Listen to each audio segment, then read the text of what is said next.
नागपुरात एटीएम चोरट्यांनी पुन्हा एकदा पोलिसांना मोठे आव्हान केले आहे। एका रात्रीत 2 एटीएमना लक्ष्य करत चोरट्यांनी मोठी चोरी करण्याचा प्रयत्न केला। हुडकेश्वर परिसरात चोरीचा डाव फसला, मात्र हिंगणा तालुक्यातील डोंगरगाव येथे एटीएम फोडून तब्बल 35 लाख रुपये लंपास करण्याची धक्कादायक घटना समोर आली आहे। मंगळवारी पहाटेच्या सुमारास ही घटना घडल्याची माहिती समोर आली आहे। पोलिसांच्या प्राथमिक माहितीनुसार चोरट्यांनी सर्वप्रथम नागपुरातील हुडकेश्वर परिसरातील एका एटीएमला लक्ष्य केलेत, मात्र तेथील चोरीचा प्रयत्न अयशस्वी ठरला। त्यानंतर चोरट्यांनी आपला मोर्चा हिंगणा तालुक्यातील डोंगरगाव परिसराकडे वळवला। डोंगरगाव येथे असलेल्या एटीएमवर चोरट्यांनी हल्ला चढवत मशीन फोडले आणि त्यामधील सुमारे 35 लाख रुपयांची रोकड घेऊन पसार झालेत।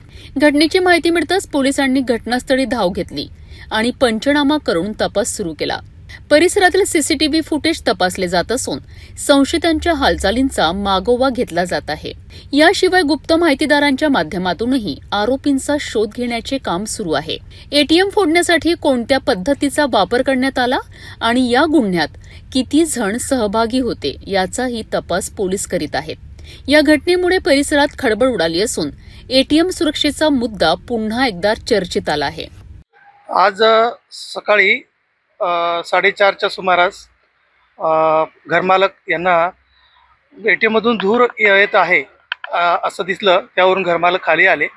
त्यांनी ते धूर विझवण्याचा प्रयत्न केला। त्यांना एटीएम मशीन 2 एटीएम मशीन होते एकाच रूममध्ये, तर ते दोन्ही जळताना दिसले। त्यांनी ते विझवले आणि त्याच्याला असं लक्षात आलंय की चोरांनी येऊन एटीएमला कट करून गॅस वेल्डिंगने कट करून त्यातून रक्कम चोरून नेलेली आहे।